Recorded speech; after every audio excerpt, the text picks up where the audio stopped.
Hello everyone, আসসালামু আলাইকুম। কেমন আছেন সবাই? আশা করি সবাই ভালো আছেন, যে যেখানে আছেন সুস্থ আছেন। দেশ থেকে, দেশের বাইরে থেকে যে যেখানে বসে আমার আজকের ভিডিওটি দেখা শুরু করেছেন, সবাইকে অসংখ্য অসংখ্য ধন্যবাদ। মন থেকে দোয়া ভালোবাসা জানাই। আপু ভাইয়ারা, আপনারা এখন সবাই কেমন আছেন কমেন্টে জানাবেন। কয়দিন ধরে কারেন্টও ডিস্টার্ব করছিল, গরমও ডিস্টার্ব অবশ্যই হয়েছি আমরা, অনেক গরম ছিল। ঢাকার শহর আবহাওয়াটা অনেক গরম থাকলে টিকে থাকা যায় না, অনেক কষ্ট হয়। তো আল্লাহর হুকুম মতো, আল্লাহর সৃষ্টি, আমরা আল্লাহর সৃষ্টির বান্দা, আল্লাহ যাই করে ভালোর জন্য করে। 2 দিন ধরে বৃষ্টি হইতেছে, কিছু বেশি কিছু কম, এ নিয়ে জিরি জিরি হাওয়া, অনেক ঠান্ডা বাতাস বইছে। এখন আবহাওয়াটা অনেক ঠান্ডা, ভালোই লাগে। যাই হোক, আশা করি সবাই ভালো আছেন। তো আজকের ভিডিওটা আমি সকাল সন্ধ্যার নাস্তা দিয়ে সাজিয়েছি। আশা করি আপনারা আমার ভিডিও শুরু থেকে শেষ পর্যন্ত থাকবেন, ভিডিওটা কন্টিনিউ করবেন। ভাই ও আফুরা, ভিডিও শুরুতে একটা লাইক দিতে যারা ভুলে গেছেন, একটা লাইক দিয়ে ভিডিওটা কন্টিনিউ করবেন। আর যারা অলরেডি একটা লাইক দিয়ে দিয়েছেন তাদেরকে অসংখ্য ধন্যবাদ। তো আমি এখানে আটা নিয়ে নিয়েছি, আমি আজকে পরোটা বানাবো সকালে। পরিমাণ মতো আমার আটা নেওয়া হয়েছে, তারপরে দিলাম স্বাদ মতো লবণ, তারপরে দিলাম সাদা তেল। এখন এই যে মাখিয়ে নিতেছি।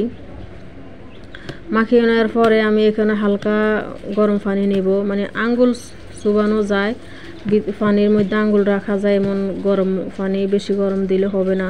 তো আমি গরম পানি নিয়েছি হালকা, এই যে একটু একটু করে আমি এখন ডো বানিয়ে নেব। যেরকম করে আমি পরোটা বানাই আজকে আপনাদের সাথে ওই রকমই শেয়ার করব। আপনারা অবশ্যই যারা জানেন তারা তো জানেন, অবশ্যই যারা না জানেন, অনেক গৃহিণীরা নতুন থাকে, আপু জানেন না, তো তাদের হয়তো উপকার হতে পারে। তো আমি এখানে এই যে পরোটা বানানোর জন্য এখানে আমার কাই করা হয়ে গেছে। তো উপরে একটু সাদা তেল দিয়ে রেখে দেবো 10 মিনিট। আজকে আমি তাড়াতাড়ি ঘুম থেকে উঠে গেছি, নামাজ পড়ে আজকে ঘুমাই নাই, যেহেতু ছেলে আজকে পরোটা খাইতে চাইছে, তো ওইরকম একটু যত্ন করে বানাতে চলে এসেছি, ছেলের চাহিদা মতো আর কি। আমি 10 মিনিট পরে যে ভালো মতো আবার এই ডোগুলোরে একদম মেখে নেব। মেখে নেওয়ার পরে আমার লেচি কেটে নিব এখানে। তো যতগুলো মানে লাগবে আমার অত পরিমাণে তো আমি আটাগুলো নিয়েছি। তো এখানে আমি 6টা পরোটা বানাবো। তো 6টা পরোটা বানাবো, আলহামদুলিল্লাহ 6টাই হবে ইনশাল্লাহ। আমরা এগুলো দিয়ে আজকে সকালের নাস্তাটা সেরে নেব। তো এখানে আমি এই যে 5টা দেখতে পাচ্ছেন, একটা আমি বানিয়ে নিয়েছি, বেলে নিয়েছি আর কি। তো এখানে আমি এই যে সাদা তেল দিয়ে এখন মেখে নেব। রুটির মধ্যে একটু তেল দিয়ে এই যে দিলাম। তেলগুলো ভালো মতো ছড়িয়ে ছিটিয়ে দেওয়া লাগে, কারণ এক জায়গায় তো জমে থাকলে হবে না। এই যে আমার 5টা এখানে আছে, একটা বানানো হয়েছে আর কি, একটার মধ্যে আমি তেল দিয়েছি। তো সাদা তেল দেওয়ার পরে আমি উপরে একটু আটা ছিটিয়ে রাখবো। আটা ছিটিয়ে রাখলে হবে কি, পরোটার যে লেয়ারগুলো ওগুলো অনেক ভালো হয়, সফটও থাকে পরোটা, অনেকক্ষণ থাকলেও পরোটা শক্ত হয় না। তো যে আমি আটা ছিটিয়ে দিলাম উপরে দিয়ে তেলের উপরে। তো একটা একটা করে পরোটার যে সাইজ করি আমরা, ওরকম করে শেপ করে আমি রেখে দেব। একটা তো দেখতেছেন, কিন্তু আর 5টা আমি অফ ক্যামেরা করে নেব, কারণ সবগুলো ক্যামেরার মধ্যে নিয়ে আসলে ভিডিওটা অনেক বড় হয়ে যায়। তো আমার 6টা পরোটার এই যে এখন এরকম করে নিয়ে এসেছি, দেখতে পাচ্ছেন আপনারা। একটা একটা করে আমি এখন বানিয়ে নেব। একটা নিয়েছি, তো আমার বানানো হয়ে গেছে। এখানে এই যে বেলে নিয়েছি পরোটা, চুলার উপর একটা তাওয়া গরম করতেও দিয়ে দিয়েছি, তাওয়া গরম হয়ে গেছে, একটা রুটি পরোটা আর কি দিয়ে দিয়েছি। তো 1 ফিট হয়ে গেছে, উল্টে দিলাম। দেওয়ার পরে আমি এই যে আর 1 ফিট ভালো মতো ফুট করে ভেজে নেব, নাড়াচাড়া করে সাইডে মাঝে। অনেক সময় গ্যাস কম থাকার কারণে মাঝখানে আগুন লাগে, কিন্তু সাইডে লাগে না। তো আমি ওইটা খেয়াল করেই এই যে চারপাশ ভালো মতো ভেজে নিব। তারপর আমি ভেজে নেওয়ার পরে এই যে উল্টে দিতেছি। পরোটা ভাজবো, তেল তো অবশ্যই লাগবে, কারণ তেল ছাড়া পরোটা একদম মজা না। তো আমাদের স্বাস্থ্যের জন্য তেল অনেকটাই খারাপ যেহেতু, কিন্তু মাঝে মাঝে তেল খাওয়া খারাপ, এটাও মনে রাখলে হয় না। ইচ্ছে তো হয়, মনও তো চায় একটু ভালো মতো খাইতে, বা মজা করে স্বাদ করে একটা জিনিস রান্না করতে, খাইতে তো মন চাই। যাই হোক, মাঝে মাঝে এরকম করে একদিন খাইতেই পারে, সবসময় না খাইলেই হয়। তেল যত কম খাবে, জাল যত কম খাবে, তত স্বাস্থ্যের জন্য ভালো, কিন্তু আমরা অতটা কি মানতে পারি? আমি তো মানতে পারি না। তেল কম খাইতে পারি, কিন্তু জাল কম খাইতে পারি না আমি।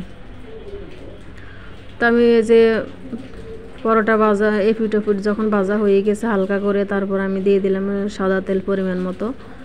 গরম হওয়ার পরে আমি পরোটাটা ভেজে নিতেছি। ঠান্ডার তেলের মধ্যে পরোটা ভাজলে ওই পরোটা মজা লাগে না, কেমন জানি তেলের গন্ধ কয়। তো আমি তেল গরম হওয়ার পরে এই পরোটাটা ভেজে নিতেছি। দেখতে পাচ্ছেন আমি সবগুলো পরোটা এইভাবে ভাজবো। ভাইয়া আপুরা আপনারা আমার সাথেই থাকুন, আর যারা অলরেডি আমার সাথে আগ থেকেই আছেন, আমার চ্যানেলটি সাবস্ক্রাইব করে আমার পাশে থাকছেন, সবাইকে অসংখ্য অসংখ্য ধন্যবাদ। এই যে আমার সব পরোটা ভাজা হয়ে গিয়েছে। আজকে যারা আমার ভিডিও নতুন দেখতেছেন ভাইয়া আপু, আপনাদের কাছে আমার রিকোয়েস্ট একটাই, আপনারা আমার চ্যানেলটি সাবস্ক্রাইব করে আমার পাশে থাকতে পারেন। এই যে দেখতে পাচ্ছেন লেয়ারগুলো কত সুন্দর দেখা যাইতেছে। আমার সবগুলো পরোটা ভাজা হয়ে গিয়েছে। যাই হোক, আর এটা হলো সন্ধ্যাবেলা। আজকে সন্ধ্যার বেলা এই যে আমি এই যে তালের পিঠা বানাবো। তো আমি আগ থেকেই তালের মধ্যে চালের গুঁড়া, তারপরে চিনি, নারিকেল এগুলো স্বাদ মতো লবণ দিয়ে মেখে নিয়েছি। আধা ঘন্টা পরে আমি এখন ভাজতে চলে এসেছি, কারণ সঙ্গে সঙ্গে এগুলো ভাজা যায় না, যেহেতু আমি এখানে কোনো বেকিং সোডা বা ওই যে দেয় না খাবার সোডা, এগুলো আমি কিছুই দেই নাই। আধা ঘন্টা রেস্টে থাকার পরেই এই যে পিঠাগুলো আমি একটা একটা করে যে দিয়ে দিতেছি, এখন উল্টিও দিতেছি, কারণ সঙ্গে সঙ্গে একটু গরম বেশি হয়ে গেছে তেল, তাই ফুড়ে যাওয়ার সম্ভাবনা। আমি একটা একটা করে উল্টে দিতেছি। আপনারা আমার সঙ্গে থাকুন। আমি আজকে সন্ধ্যার সময় এ তালের পিঠা বানিয়েছি। এই ভিডিওটা আপনাদের কাছে শেয়ার করেছি, আপনারা দেখবেন অবশ্যই শুরু থেকে শেষ পর্যন্ত। কেমন হয়েছে অবশ্যই কমেন্টে জানাবেন, ভালো হলেও জানাবেন, খারাপ হলেও জানাবেন। তো এখানে আমি যে পিঠাগুলো প্রথম বেজে নিতেছি, যে একটা পড়ে গেছে। যাই হোক, অনেক সময় আমার ভাইও আপুদের সাথেও এরকম কাণ্ড হয়, সমস্যা নাই।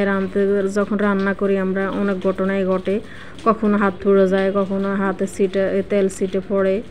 এগুলা মেনটেন করে আমাদের রান্নাবান্না শেষ করতে হয়। তো আমি যেগুলো আগে প্রথম বেজে নিয়েছি এগুলো আমার ছেলেকে দিব। আমার ছেলে পাশে দাঁড়িয়ে আছে, আম্মু তালের পিঠা গরম গরম খাইতে মজা। আমাকে খাও, গরম খেলেও তুমি খাবে, ঠান্ডা হলেও তুমি খাবে, কারণ এখানে তো চিনি দেওয়া আছে অনেক মিষ্টি। আমি এই পিঠা খাবো না, একটা যদি খাইও একটা দুইটা খেতে পারি, কিন্তু অত বেশি আমি খাবো না ইনশাল্লাহ। তো এই যে আমার প্রথম যেগুলো হয়েছে ওগুলো তো আমার ছেলে খেয়ে নিয়েছে। যাই হোক, এখন আমি যেগুলা পরে বেজে নিয়েছি, এখন বেজে নেওয়ার পরে আমি ঘরে চলে এসেছি। দেখতে পাচ্ছেন আমি এই যে এখন ঘরে আছি। তো এই যে একটা আমি খেয়ে দেখাবো এখন। এই যে অনেক সফট হয়েছে। যারা বৃদ্ধ আছেন তাদের জন্য এই পিঠাগুলো অনেক উপকারী, কারণ শক্ত না, অনেক সফট এই পিঠাগুলো।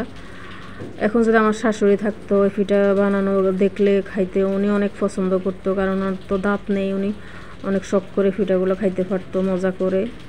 যাই হোক, সবাই ভালো থাকবেন, সুস্থ থাকবেন। আসসালামু আলাইকুম।